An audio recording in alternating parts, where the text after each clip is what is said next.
Simulan natin, Pastor Jeff, natin doon sa kasalanan. Okay. Kasi pinanganak tayo na makasalanan na. Okay. Yan na, 'di ba? Pero ano nga ba? Saan ba nagmula ang kasalanan ng mga tao? Mas klaruhin natin. Yan. Napakaganda ng tanong talaga ng ating Cheryl natin.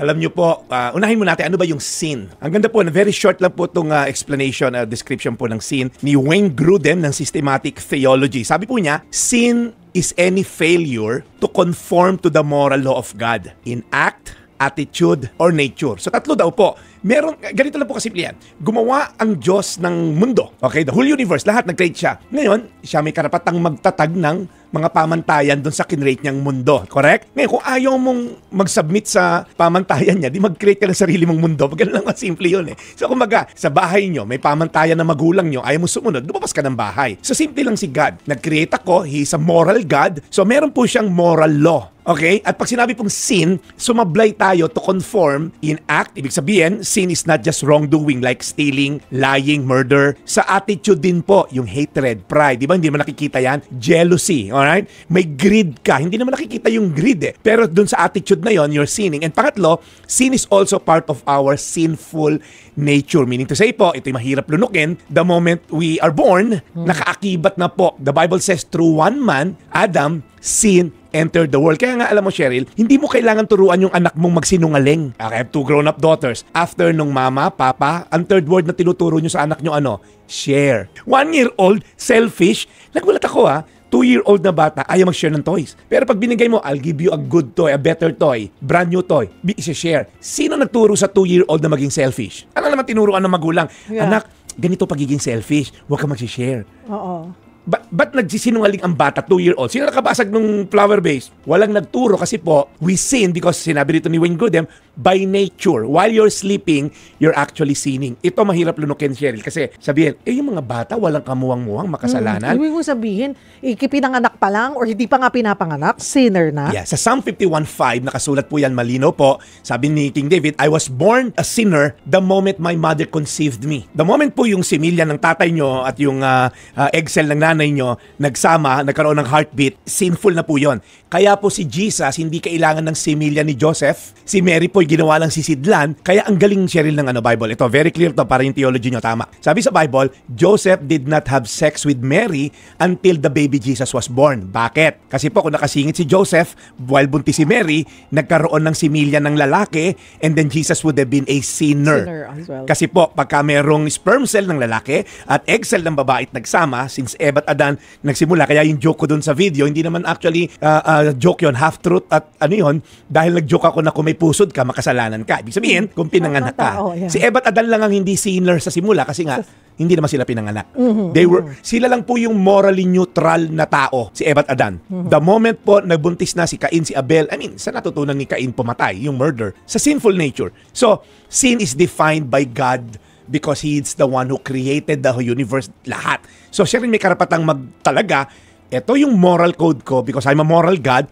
Anything na hindi nyo sundin dyan, you are actually sinning against God. Sabi niyo sa Bible. So, Cheryl, that's where sin came from. Sa Garden of Eden, when they defy God's moral law, do not eat from the tree, kinain nila, they disobeyed, now sin entered the world. Kaya po naging fallen na yung mundo, may sakit na, may sakuna, ang ganda sana ng plano ni Lord. But mamaya pag-usapan natin maganda pang plano. Cheryl? So ito, sabi nga natin, di ba, sinasabi na sina Eva at Adan po yung pinagmulan ng kasalanan. Pero ang sabi rin sa Biblia, Pastor Jeff, we are created sa likeness at image. Ng Panginoon. Ganda, di ba? So bakit may pagsaway pa rin na nangyari? Alam niyo po, si God, after all the creation, na-create na lahat, the space, the moon, the sun, the water, the birds, the lahat. Sabi niya, let there be light. Puro let there lang, puro words lang. Nung i-create na yung tao, si Eva, sabi, let us, involved na yung Trinity, Father, Son, Holy Spirit. Let us create man in our own image and likeness. Meaning to say, hindi ka dumaan lang sa fabrication or hindi ka dumaan sa merong kang imahe ng Diyos. Ano po ibig sabihin nun?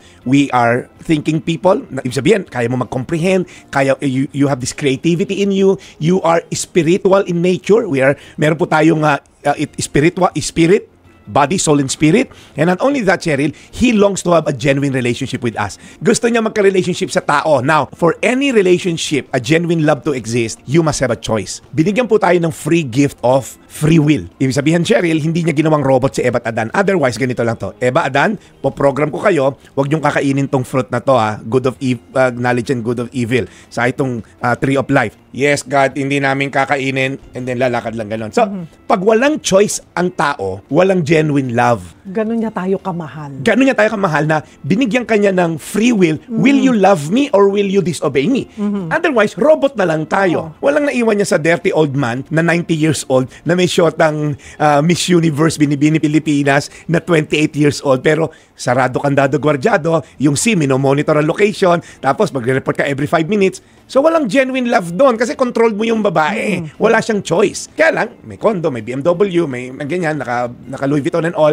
So for genuine love to exist, you must have a choice. Eva at Adan was given a choice, a free will. Will you obey me or will you disobey me? Kaya Cheryl, yung puno, actually it's just a test. There's nothing much for those two trees. Gusto lang sabihin ni God, sinabi ko wag kainin tong dalawa. Will they believe my word or will they believe the serpent's words na hindi totoo yung Diyos nyo, niloko kayo niyan. So, yun, Cheryl. Naging fallen tayo because of that.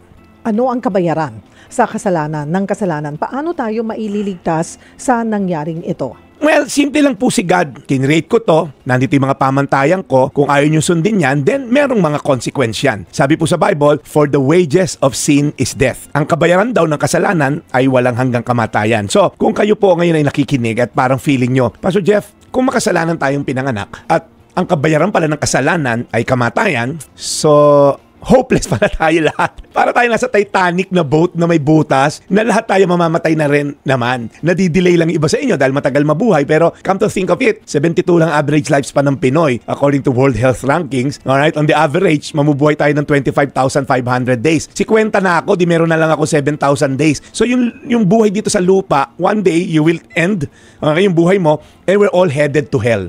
That's the sad truth, that for all have sinned and fall short of the glory of God. Cheryl, yan ang mahirap lunukin. Makasalanan ako, nagpatayo ako ng ospital, may scholarship program ako. Pero the Lord looks at the heart. Kung ikaw ay mapupunta sa langit by good works, then, sinabi ko nga rin sa aking post, God would just have sent an accountant. Okay, Cheryl, nagpatayo ka ba ng ospital? Kasi 1 million points yun. Okay, meron ka mga kasalanan konti, pero sa laki ng tinayo mo ospital sa mahihirap, okay yan. Ganun po ba labanan? Manos na, even na tayo. Ino-offset. Oo, na-offset. Ganun yung mindset ng iba. Di ba yung mga, napanood mo yung mga movie ng mga mafia? May mga ganon. Papatay sa gabi, sa umaga magsisimba. Parang feeling nila, na-offset. Wala sa laki, sa dami ng kabutihan na nagawa mo, yung puso mo ang tinitignan ng Panginoon. At sinabi rin Cheryl ang dahilan kung bakit hindi by works. Ayan. So that no one can boast. Ayan, yan pag-usapan pa natin, 'di ba? Mga kapatid, yung pagtanggap sa Diyos na nagligtas sa atin ang paraan para mawala ang kasalanan. Pero paano yung mga batang wala pa pong muwang? Alam mo, Cheryl, it's not parang easy to I'm not in the position to judge the kids na namatay, wala pang muwang. But there's a verse in the Bible when King David, yung anak niya namatay.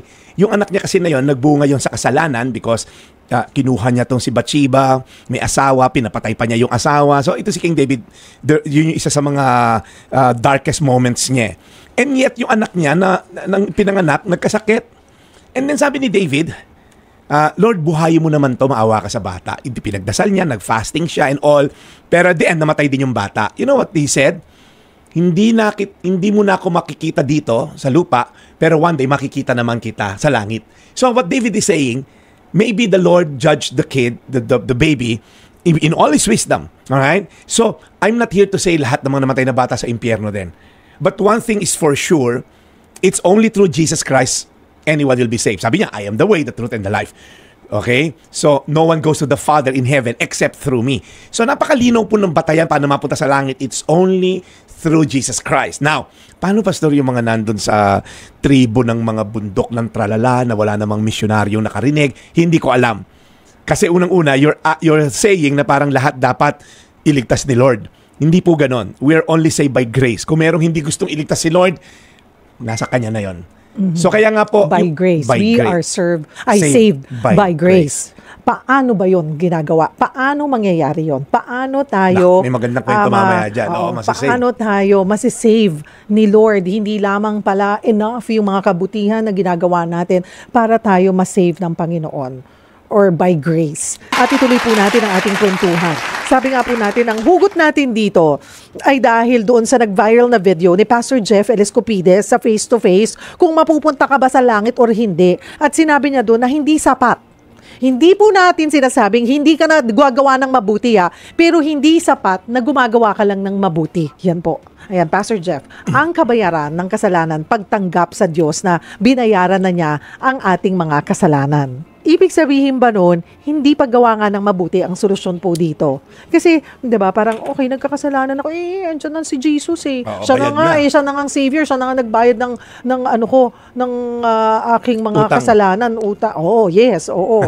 So, paano ba natin yun mas ipaiintindi? Yeah. Kasi may mga pilosopo tayong minsan na Correct. pagrarason, diba? Correct. Yung reasoning. Alam niyo po kasi, ingrained na sa nature natin, pag may gusto kang makuha, galingan mo, pagtrabahuhan mo, you'll get it. Sa lahat ng area. Gusto mo maging honor student, mag-aaral ka mabuti, makukuha mo. Gusto mo ma-promote sa trabaho, galingan mo, mapopromote ka. Unfortunately, yung salvation po, hindi po by performance. Hindi mo to makukuha by works. Bakit? Sinabi ko nga po kanina, kung makukuha daw po yung salvation by works, then heaven will be a noisy place. Maingay daw po sa langit. Magpapayabangan. O Cheryl, ba't ang liit ng bahay mo rito? Kasi naman pastor, nung huling part ng buhay ko, nakasala ko, nabawasan-bawasan. Kondo dapat to, ngayon squatter na. Di ba parang, kanino yun? Ba't may gate pa yon? Ay, wag yung kay Bill Gates, na eradicate niya ang polio sa Africa. Paano mo tatalunin yung mga bilyonaryo kung good works? Di ba? So, kung ganun po, sana accountant ngay pinadala, hindi savior. But then again, sabi sa Bible, very clear, Ephesians 2 verse 8, it is by grace you have been saved. Through faith. And this is not from ourselves, it is the gift of God. Not by good works so that no one can boast. So, linawin ko mabuti to, verse 8 and 9 yon. Pagpasok mo ng verse 10, Cheryl, for we are God's handiwork, o workmanship sa ibang translation, created in Christ Jesus to do good works. Pastor, nalito ko. Sabi mo, walang good works. Ngayon naman sa verse 10, created tayo in Christ to do good works. At ito pa, which God prepared in advance for us to do. What do you mean by this? Tayo po, nung tayo nagkasala sa Diyos, puro opposite ang pinagagagawa natin. Puro bad works. In fact, yung good works natin, kung walang Diyos, are selfishly motivated. Ang bait mo kasi gusto mong utangan. Ang bait mo kasi gusto mong maisahan yung babae. Ang bait mo kasi gusto mong ma-promote. Nung hindi nangyari yung mga nakukuha mo, hindi ka na mabait. So, kung wala si God, even our good works are selfishly motivated. Now, when you receive Christ by grace, through faith, good works will follow. But it's not a requirement. Hindi sinabi ni God na sa magnanakaw doon sa cross, sayang, tinanggap mo ako, nakita ko naman repentant yung heart mo, pero nakapako ka, wala kang good works.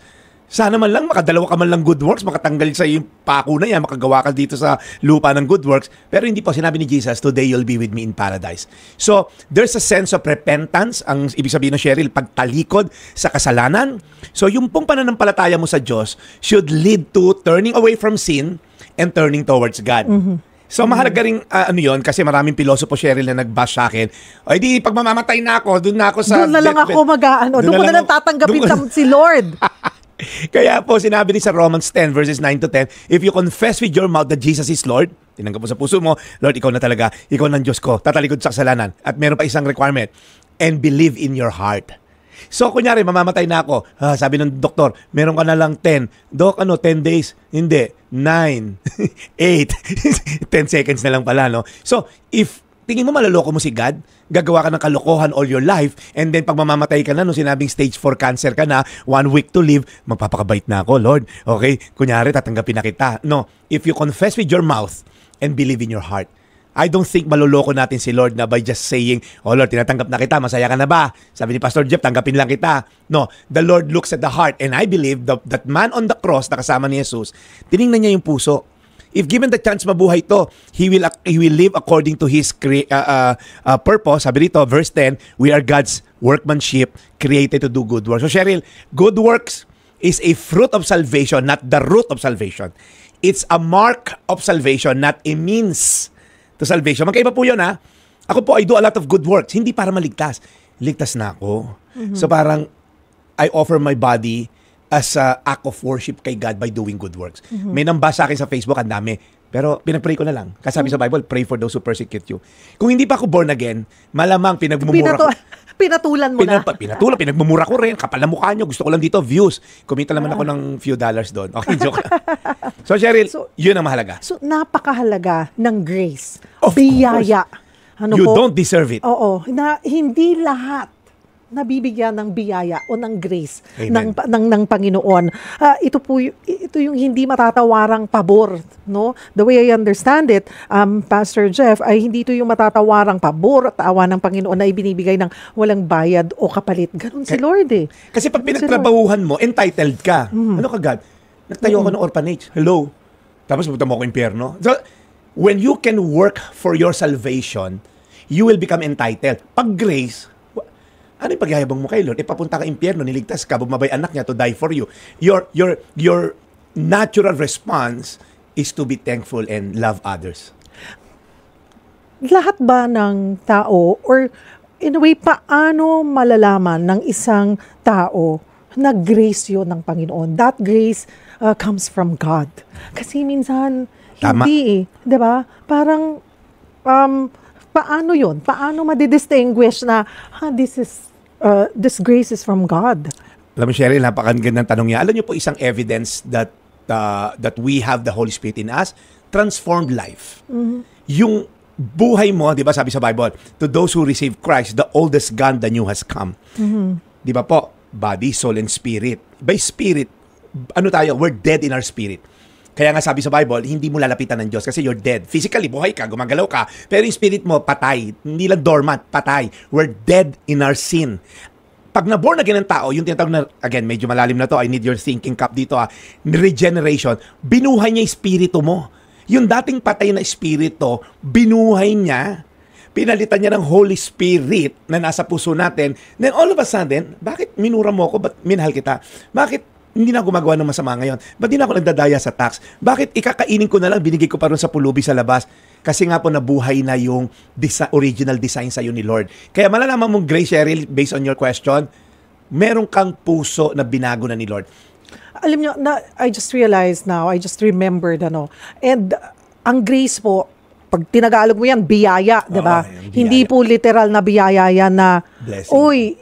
Biglang, the gamit or marangyang buhay, hindi po ganoon. I remember my aunt, when she was diagnosed with cancer, colon cancer, 4th stage na po nung nalaman niya. You know, she's a nurse. She's a nurse at Stanford Hospital. Wow. Yes. Wow. She's living her life. She travels every year with her friends. Though she's single, no? And then boom. When she turned 60, she was diagnosed with 4th stage cancer. Wow. It took her maybe a while, but she said, wag niyong question. I don't question God. Wag niyo siyang sisihin. Parang ang kasi sa amin, parang she's like her second mother. Okay. And she said, this is God's grace. Sabi niya yon. Tapos, na I get emotional when I talk about this. And she said, because that was the first time I heard her say those things. I mean, hindi siya may peace. She would say she prays, pero sabi niya, this is God's grace. Sabi ko, paano niyo nasabi? Because before I die, sabi niya, binigyan ako ni Lord ng pagkakataon na makilala siya. Na makakonect sa Kanya. Amen. Sabi niya, so, biyaya niya to sa akin. Wow.